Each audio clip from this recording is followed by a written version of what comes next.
Have you ever pondered how specific beliefs can shape the ethos of an entire culture or community?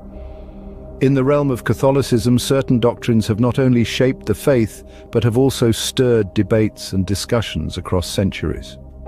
Today we delve into some of the most controversial doctrines of the Catholic Church, exploring their origins and the nuances that continue to spark lively debates even in the modern world. First on our list is the doctrine of Pope and Church infallibility. This asserts that the Pope, when speaking ex cathedra or from the chair of St. Peter, and the Church in their doctrinal teachings are preserved from the possibility of error in matters of faith and morals. This doctrine was definitively proclaimed during the First Vatican Council in 1870. Critics argue it places excessive authority in the hands of the Pope, while supporters believe it ensures purity and consistency in church teachings.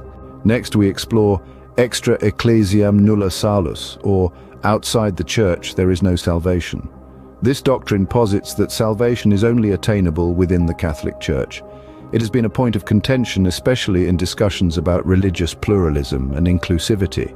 The Church, however, clarifies that those who are ignorant of the truth of the gospel through no fault of their own are not excluded from salvation.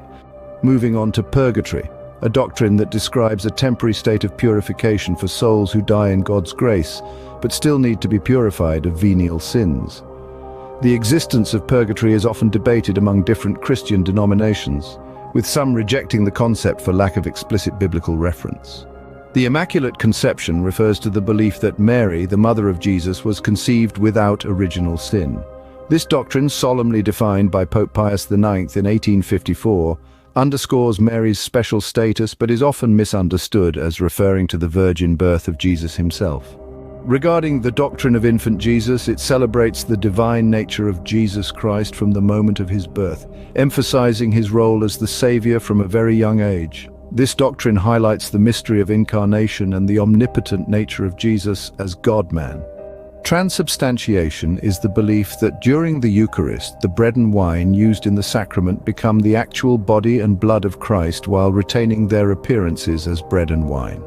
This central element of Catholic worship is viewed metaphorically by many other Christian faiths, which leads to significant theological disagreements.